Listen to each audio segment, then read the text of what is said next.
Syedaralun sebanyak 2.500 warga harus mengungsi akibat aktivitas Burni Telong Kabupaten Bener Meriah meningkat menjadi level 3 siaga.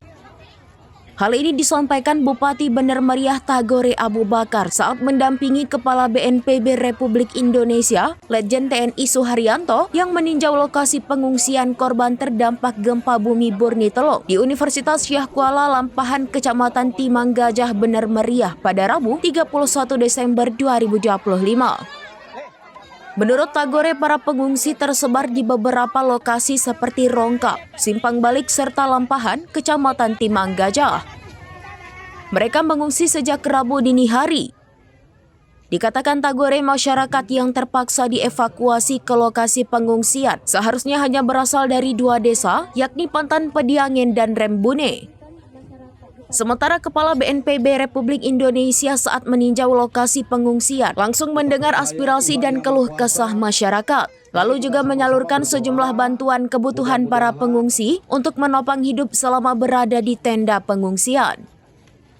Ia menguraikan terjadi 16 kali gempa mulai Selasa malam hingga Rabu pagi tadi.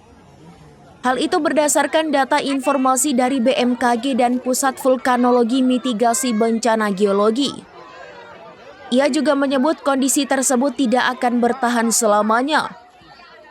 Ia berharap mudah-mudahan ke depan status Gunung Burni Telong tidak sampai di level 4 namun menurun ke level 2. Salah seorang warga asal desa Rembune, Kecamatan Timang Gajah, Bener Meriah Junior, mengatakan saat terjadi gempa, dirinya sedang beristirahat di rumah bersama keluarga. Akibat guncangan gempa, mereka berhamburan keluar ke halaman lantaran dikhawatirkan terjadinya reruntuhan bangunan.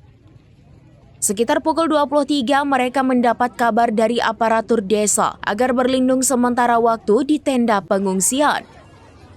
Sekitar pukul 24 waktu Indonesia bagian Barat, seluruh penduduk di kawasan Burni Telong memutuskan mengungsi ke 3 titik pengungsian.